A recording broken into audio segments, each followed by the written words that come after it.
Hey, welcome in. Happy holidays. When I was thinking about this month, like what could I make? What would be a little bit different? There's some obvious things, obviously, that come to mind around the season. But what I was thinking about, like, hey, let's go back to childhood. So growing up in a predominantly Italian family, after Thanksgiving, traditional turkey.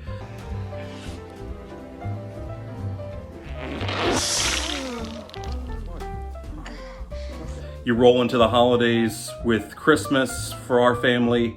We celebrated a lot with the Italian side of the family. So it was always, chicken Parmesan, lasagna, baked ziti, cold cut platters, Italian salads, things of that sort, and eggplant Parmesan. So during this season, I've made this a ton. Probably even starting back in the fall, but I thought it would be a fun experiment to kind of try something different for some people who may not be familiar with eggplant Parmesan. And it's such a versatile meal. Obviously, it's a vegetable, but you can have it, simply with in a bowl on a plate. But what I like to do is put these on sandwiches, make eggplant heroes, eggplant Parmesan subs. So that's what we're going to make today. Super simple. I know anytime you're dealing with having to fry something, sometimes that could be pretty intimidating, especially in the household. Insert house catching on fire here.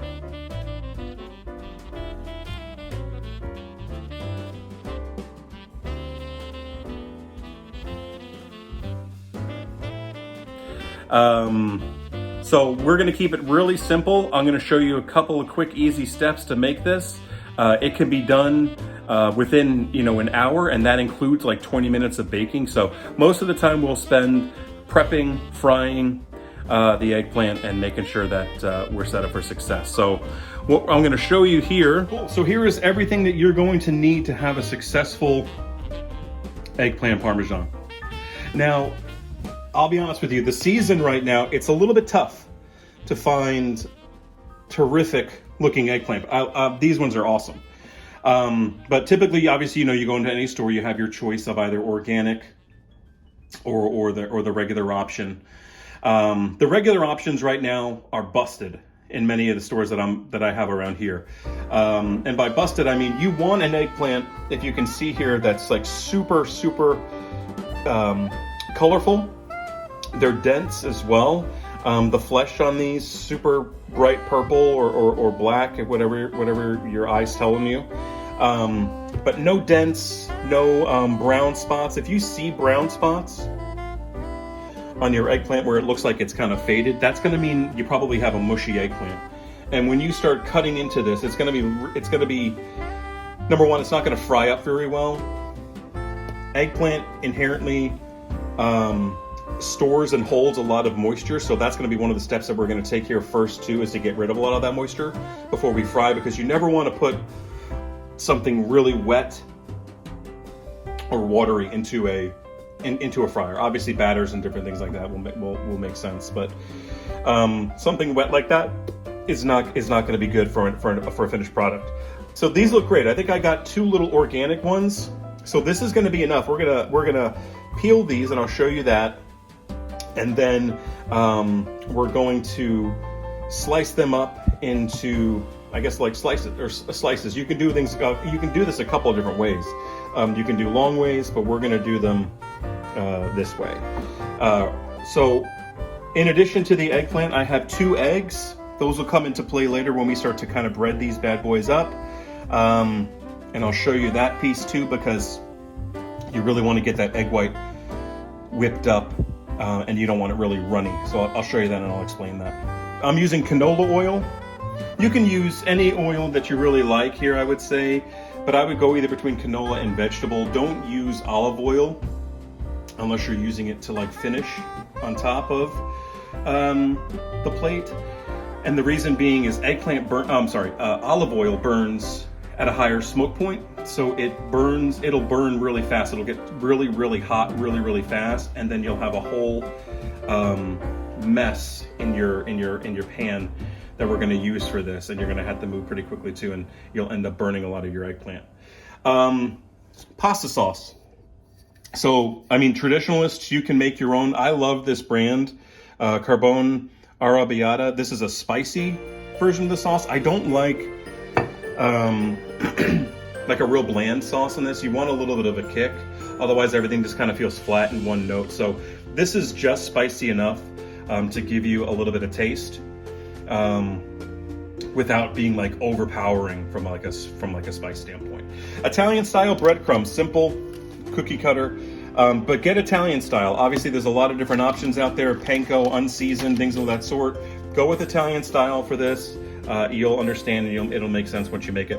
We're gonna add a couple of other things here, like garlic salt, and then probably just some pepper to that mix once we get that going. And then mozzarella cheese. This is gonna be a topper when we start to plate this to put it into the oven. So I have 2 bags here because I'm running low. But what you want to make sure that you do here is you don't want to get skim, you don't want to get low fat, you want to go whole fat mozzarella. If you've ever made nachos, or if you've ever melted a cheese in general, if you use anything other than like a full fat cheese, it's like melting plastic. So we're going to go with that. And then for a topper and color, we're going to use Parmesan cheese. I just told you how great and how quality you need to make the mozzarella. So you want to go with a good quality Parmesan cheese also from Kraft. That's my favorite. So we're gonna go with that. Again, we have the 2 eggplants, and then from everything else, pretty simple. We have a kind of like a shallow pan here with a little bit of probably like a 2-inch, 3-inch wall. We'll fill that halfway with oil. And then we have here an 8x8 baking dish. This is typically for like cakes, brownies, whatever you want to use, but it works really well for this. And then I have this double rack here. We're gonna use this once I cut the eggplant. We're gonna sit these on here for a little while. I'm gonna salt the eggplant, and then I'm gonna cover them with a paper towel to try to get some of that moisture out. And then we'll start packaging them up, getting ready to fry. So right now, let me go ahead and show you how to cut up the eggplant, and we'll be getting right into the mix. Come out to the coast, we'll get together, have a few laughs. All right, here we go. Here we have our eggplant. What we're simply gonna do is, you can do this a couple of ways actually. Number one, you can use the knife for the entire thing and including peeling the skin. Some people like the skin on. I can't stand it. So that's why, like, typically if I'm in a restaurant, I'll ask them, if I get eggplant Parmesan at a restaurant, does it have skin or is it skinless? But for home purposes, I always make it without the skin. So what you want to do is you want to cut off both ends, so they're flat on both sides. And then I have just a simple vegetable peeler, a cheap one too. Probably came in a kit that I got, and as you can tell, it's really awesome. But we're gonna peel this bad boy.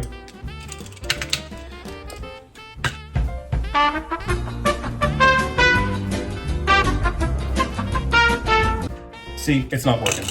I would curse here, but I'm not going to.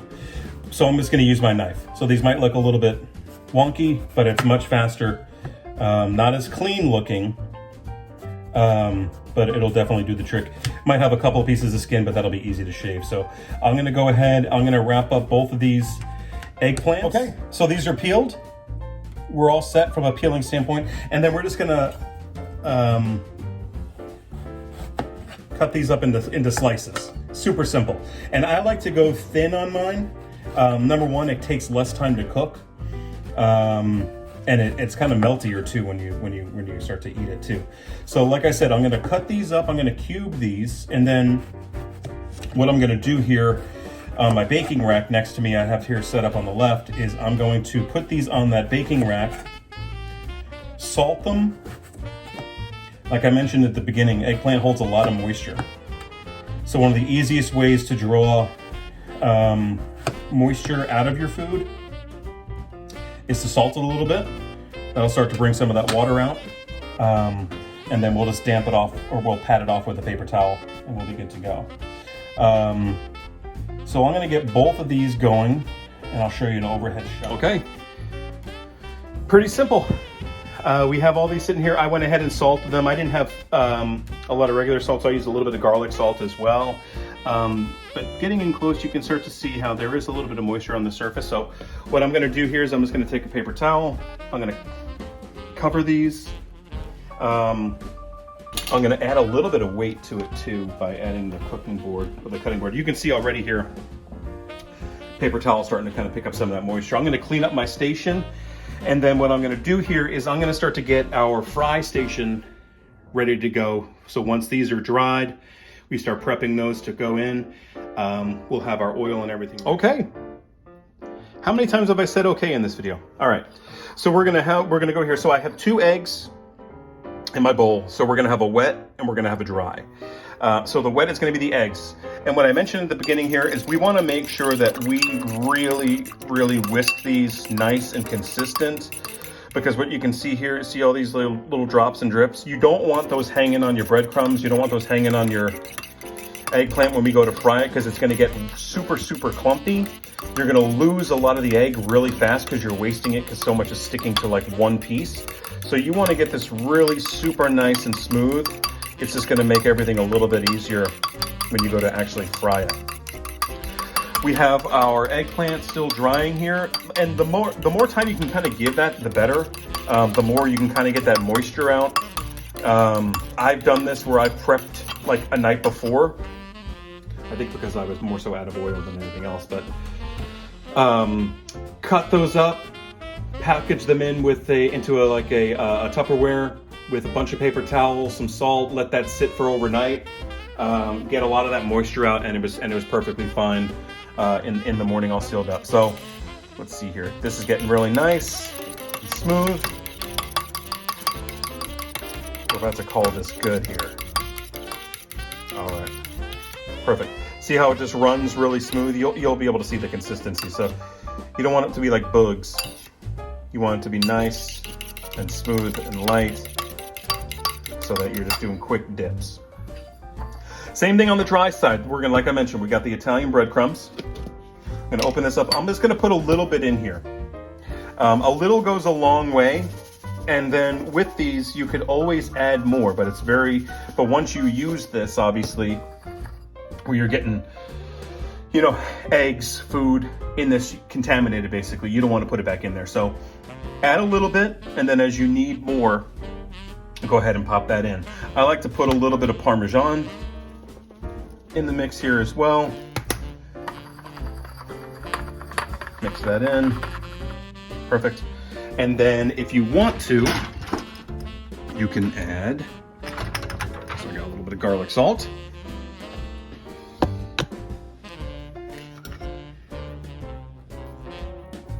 Add that into the mix there as well.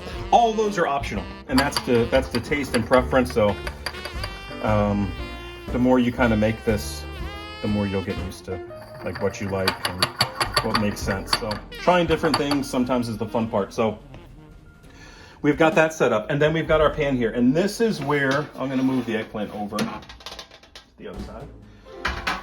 This is where the fry piece can kind of get a little bit dicey and intimidating. So we've all seen the videos of the kitchens catching on fire. Showed one at the beginning. I'll probably show a couple more throughout. But the key here is to maintain your oil at a solid temperature. So I don't have a thermometer or anything along those lines, but I do know based on my oven and how quickly some of this stuff is able to kind of heat up and fry, where I need to be from like a temperature standpoint. So what I have here, as I mentioned in the beginning, I have canola oil. I'm just gonna pop the top off of this. And you wanna kind of get this going by the time you're starting to ready to do your battering. And what I'm gonna do here is, I'm probably end up using this whole bottle, but it's gonna be a shallow fry. So you're definitely not going super, super high on this in terms of like height in the pan. Because once the oil gets hot, it can, cause problems. You don't want it splattering on you because that can burn your skin. If you do end up having an issue, definitely don't put water in it because that'll only make the situation worse. So what we're gonna do here is I'm gonna put this at between almost about a 5 and a 6, which is just slightly above medium, close to medium high. And that's gonna take some time. You don't wanna rush that because especially if I'm cooking with electric. If you're cooking with gas, it's a little bit easier to kind of control your heat. But once you get to a certain heat on an electric stove, it's very difficult to kind of back that down.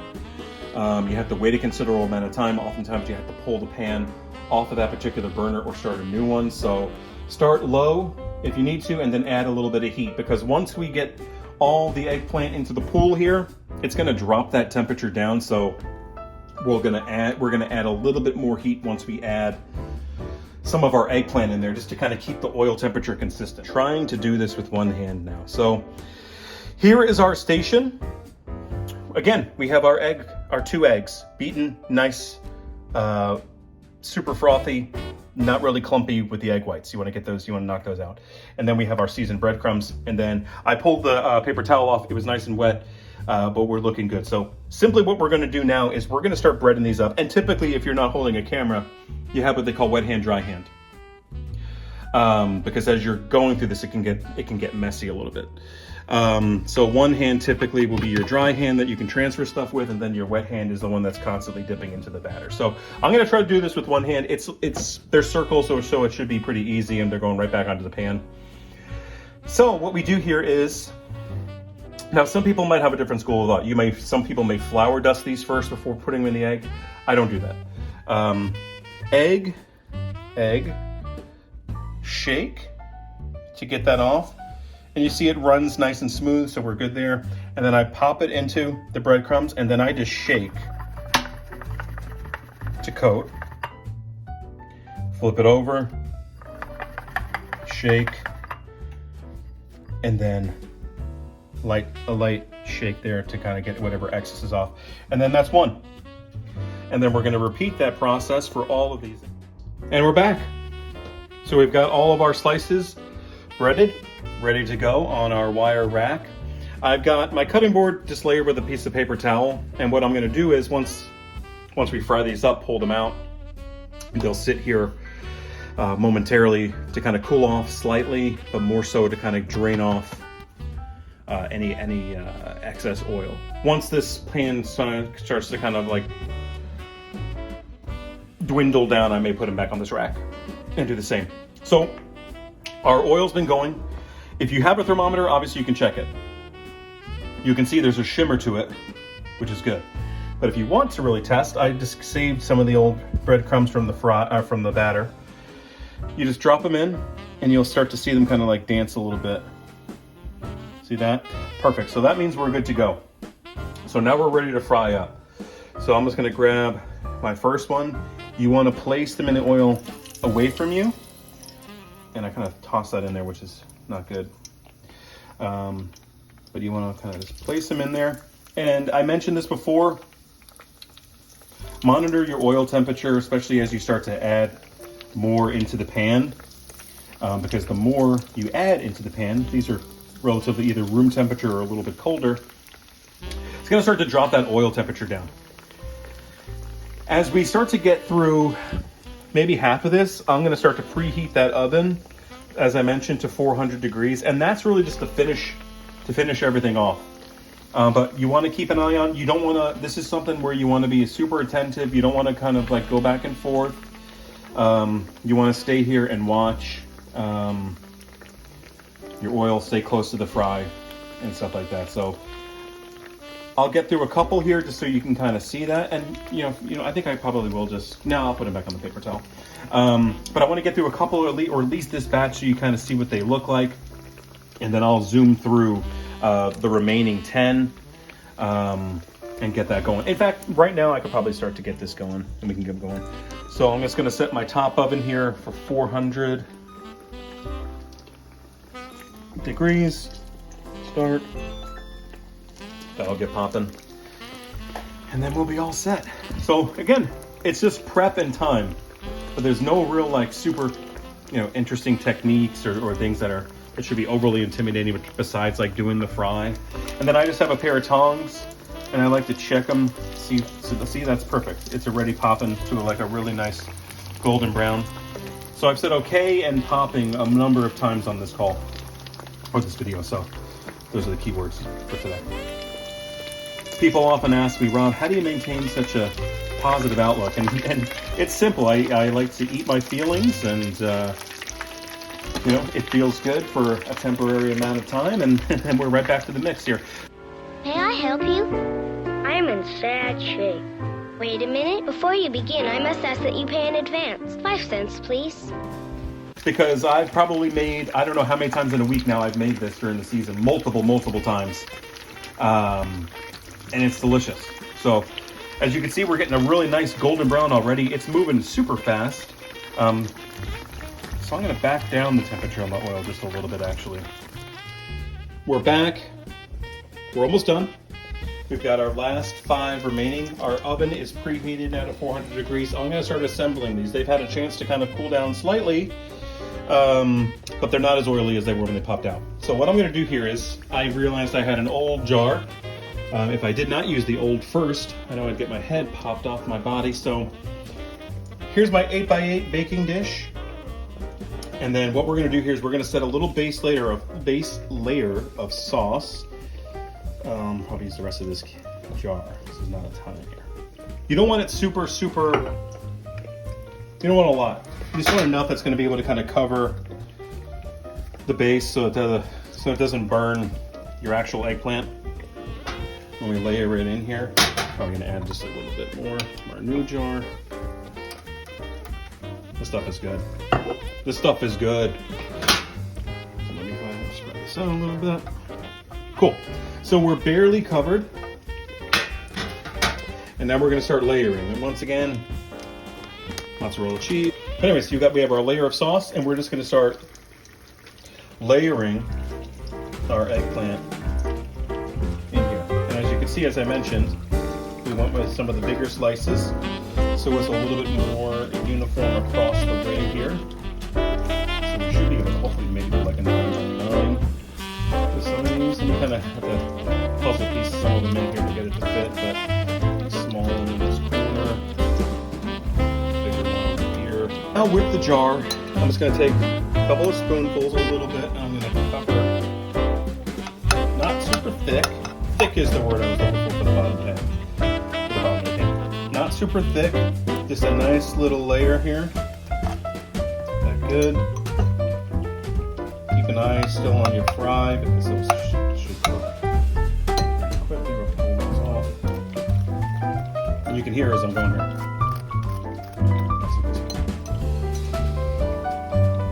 Sauce.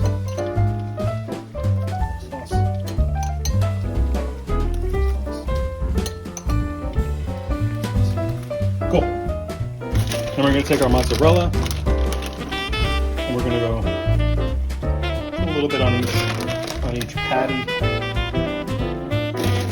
It's going to melt down nice because we're going to finish the top of this with even more mozzarella and more. And there you have it. We're just going to take a little bit of Parmesan. Got this layered nicely. We're going to add this a little bit on top. You don't have to do too much if you don't want to. It'll be up to you. But this is eggplant Parmesan. Okay, once again, 400 degrees. We're ready to go. I'm going to open this bad boy up. Get this in, middle of rack, uncovered. There we are in there. Set a timer for 20 minutes. I mentioned, hey, keep an eye on your temperature, keep checking to see how it looks. So to me, this looks pretty good. I pulled this with probably 5 minutes still to go, just by continuously checking it. You can see how the cheese is kind of a little bit darker in certain spots, a little bubbly. That sauce starting to pull through. So this is it. Now typically, you want to let this cool, but you probably can't see now, but this was super bubbling still. So I am going to cut a piece out here, or a little bit of a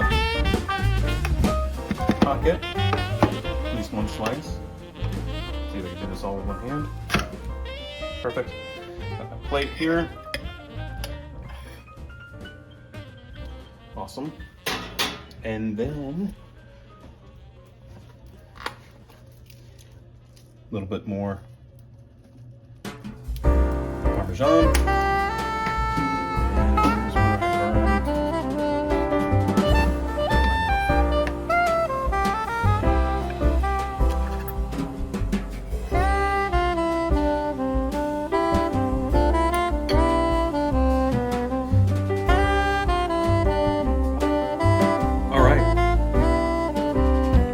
So hey, that wraps it up.